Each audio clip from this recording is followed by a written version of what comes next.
Hey! We're back, which is good. Being back is good. So yeah, I know it's been a while, and by a while I mean like months. Welcome to August.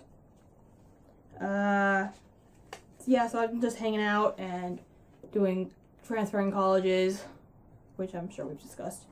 And, you know, doing my thing. Whatever. Nothing. I've been doing nothing. I've literally been talking about making these videos for the 2 months that I haven't been making the videos. So, I actually, you know, did a little thing. Right. Star Trek. Today is Star Trek. Alright.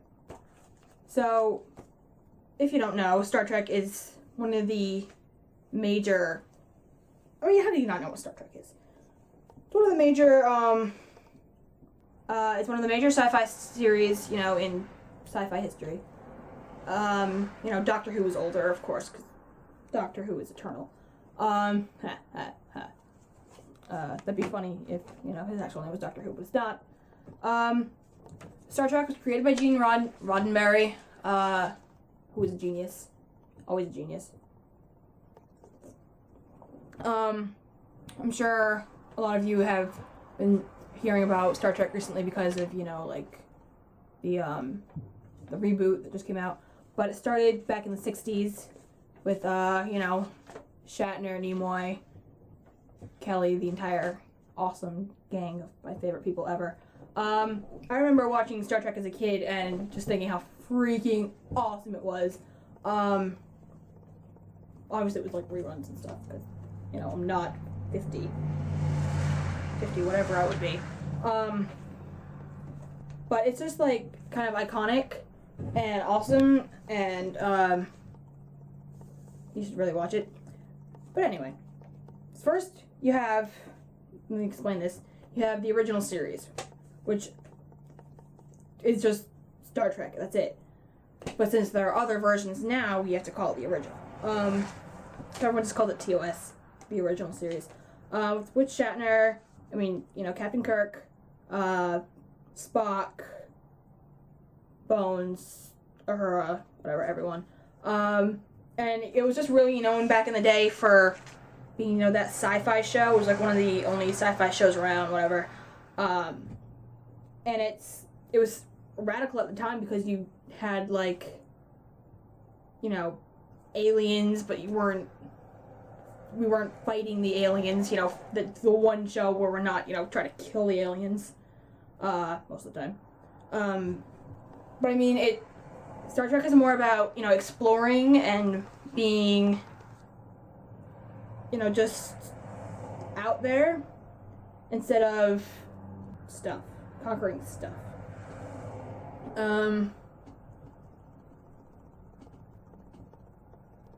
So, you know, TOS ran for quite a while, and then Next Gen came up, which is my second favorite version, well, series. It's with Captain Jean-Luc Picard, who is Patrick Stewart, and all these other brilliant actors whose names I can't really think of at the moment. But it's set, like, you know, 70-ish years after the movie Generations was set 72 years. That's timing gets complicated between movies and shows, which I'll get to in a minute. But I mean, it comes, you know, almost at least half a century after TOS in the show timeline actually came out, like a decade later our time. And it kind of just, it was really good because it went from, you know, us kind of on this balance with the Romulans and the Klingons, whatever, to, you know, there's a Klingon commander. Lieutenant Commander? I think he's commander on the show. Anyway, Worf is awesome. That's his name. I think it's played by Michael Dorn. But I mean, it was just you know, kind of a follow-up show. I think they both had, you know, TOS had 3 seasons. I think Next Gen had 3, I'm not sure. I haven't watched the show. I mean, actually, I've watched a couple episodes, but I haven't really watched Next Generation. Just because I've been busy. I haven't watched the second half of TOS. I'm on episode 6, the second season, and I have it waiting for me at the library, so I have to go get that, so I can watch the rest of it. I mean, I watched a lot of it as a kid, but I don't really remember. But Star Trek is awesome. And then after Next Generation, there are like several other versions that I haven't seen yet. So I'm not really going to talk about them because I don't know. I mean, there's Deep Space Nine, there's Enterprise and Voyager. I don't know a lot about Enterprise, but I mean, Deep Space Nine and Voyager are supposed to be really good. And since Enterprise is Star Trek, it's probably really good.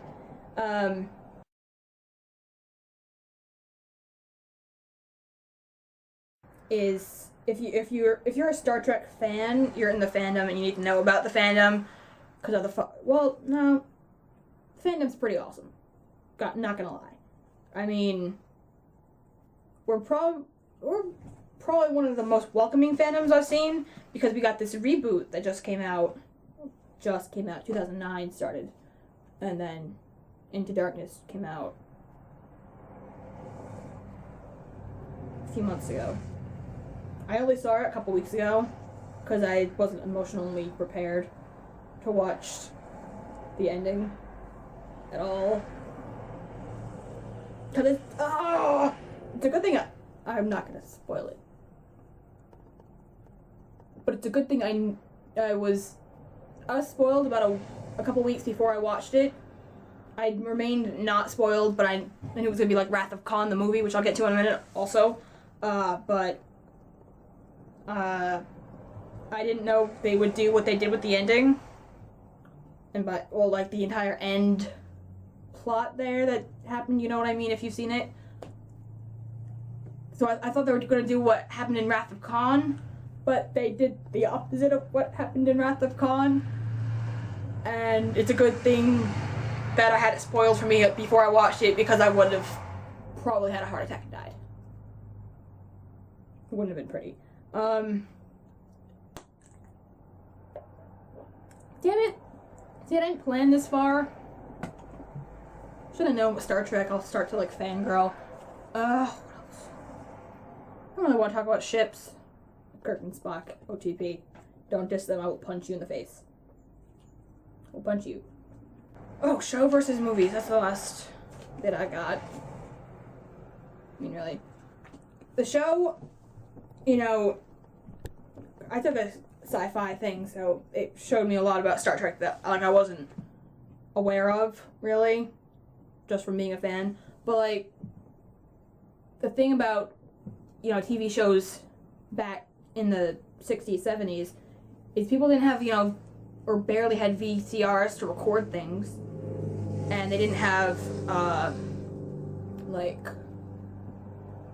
TiVo and all that crap that, you know, I don't have, so I don't know how to explain it. But they couldn't, so once there was an episode gone, it was gone. So shows couldn't really have, like, a plot that you had to keep up with, because if you missed an episode, then you were screwed. So they that's why Star Trek TOS more than Next Gen is more of a episode by episode. It's all this different little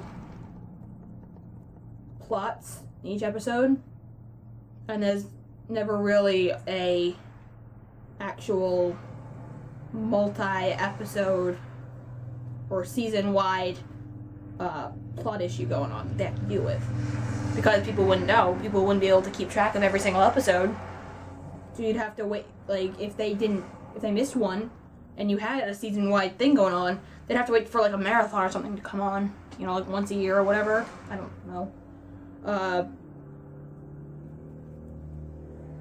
So, like, when the movies came out, it was great because you have these 2 hours of an actual thing going on, that you watch in one go, and you know what's going on, you understand, and you don't miss anything, and it's great. So the TOS movies are probably my favorite thing of all time. They are fantastic, starting with the motion picture, the first one. And then it goes to Wrath of Khan, which refers to an episode in, I want to say series 1, or season 1, rather, because Khan's in it. And then the movie is what happened after that, but you can watch the movie without having watched the episode, which is awesome. And then Search for Spock comes out after the ending of Wrath of Khan. It leaves you on this, it's not a cliffhanger, but once Search for Spock comes out, you realize that it was a cliffhanger. And I'm trying not to spoil it, but I mean, it's been out for like 30, 40 years. So I mean, it's not really much for me to spoil if you haven't seen it, but I'm not going to spoil it. And then, 4 is The Voyage Home. That's a good one. Because they wrap up, Search for Spock wraps up what happened in Wrath of Khan, and then the 4th movie is just its own save the whales thing, literally. Save the whales. Go back in time and save the whales. It's great. It's an awesome movie. It's hysterical. Which also reminds me of another episode that happened, but they didn't have to save whales. They just, time stuff happened. And then 5, I thought, for the longest time, I didn't even know there were movies, and then I learned there were movies, and I thought there were 4 movies. So like, I watched the 4 movies, sobbed my eyes out in every single one because it's Star Trek, and then I thought it was done, and I was like, okay, well, and I'll move on to Next Gen, and I'll watch those. There are like 2 TOS movies after Voyage Home, and I can't think of what they're called at the moment. Oh, 6 is Generations. Oh, what is 5? I can't remember the name of it. I'll caption it right in this area. Yeah. I have to look in my mirror to see where I'm pointing. This area here. 5, I'm pretty sure is... what happened in 5? A lot of stuff happened in 5. And then 6 is Generations. Oh, 5 is all Romulan stuff going on. And then 6 is Generations. Since I haven't explained this, because I'm stupid, there are a bunch of races, because, you know, this is a universe space show. There are humans, Vulcans. I'm sure even if you're not a Star Trek fan, you know what a Vulcan is. It's Spock. Klingons, which are the guys with like the big marks on their heads or whatever. Romulans, and then, you know, a bunch of other people. The main 4 of those. Anyway, so 5 is Romulan stuff. You gotta deal with the Romulans. 6 is the transfer episode from TOS movies to Next Gen movies. And it's probably my favorite. It's... because it blends my love for TOS and Next Gen. And it's incredible. It's a really good movie. And I cried at the end. And saluted. And, I might have bowed a couple times. So then you move on to Next Gen movies, which I'm pretty sure there's, you know, 4. I'm not counting Generations as either TOS or Next Gen. It's the in-between. There are, I think, 4 Next Gen movies. I think I've seen them all at this point. But Next Gen has more references to the show. So there's a lot of Borg stuff going on, which are, if you've seen Doctor Who, they're kind of, they remind me of they're a mix of the Cybermen and Daleks, really. With all the you will be assimilated stuff. Yeah, they're interesting. So I didn't really know what was going on a little bit in the first or second, whatever. I watched the next gen movies out of order because I'm an idiot. So I watched, I think, First Contact first, and then Insurrection, then Nemesis, and the other one.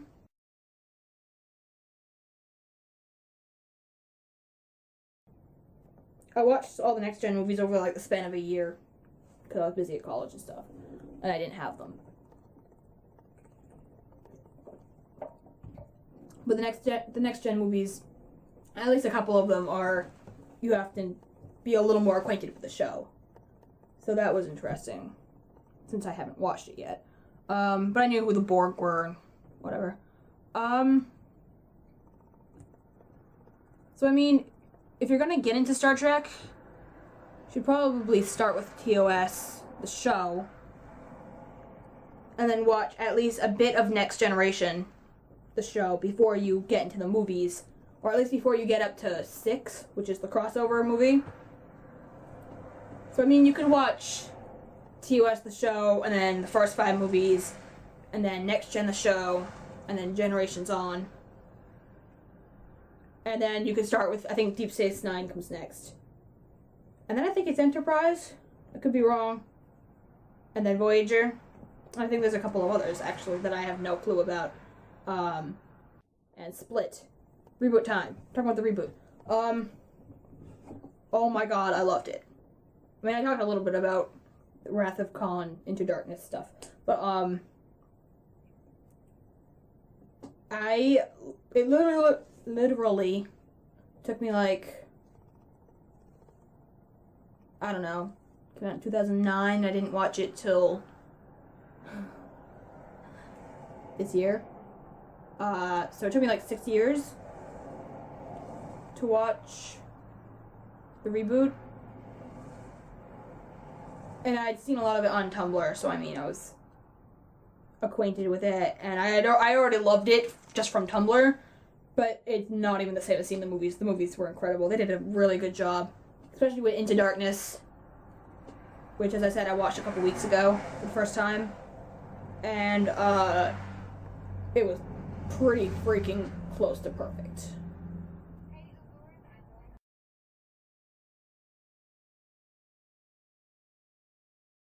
The thing I love about the reboot is all the references to the original.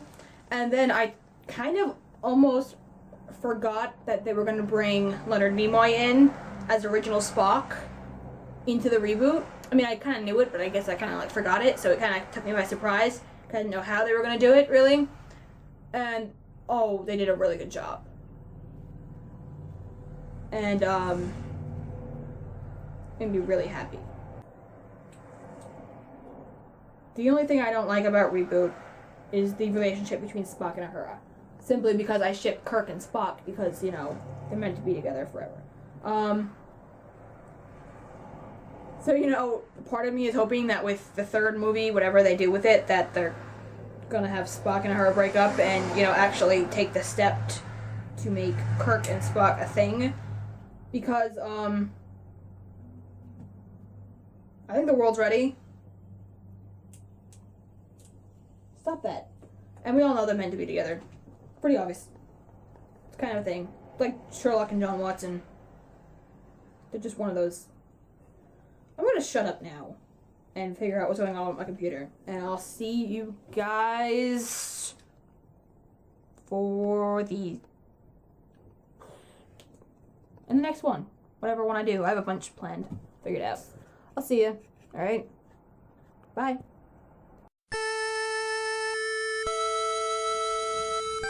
Space, the final frontier.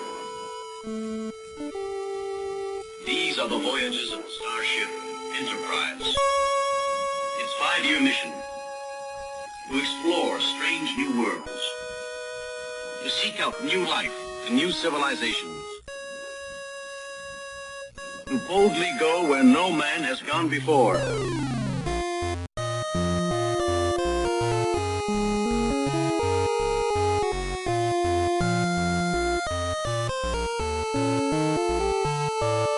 Thank you.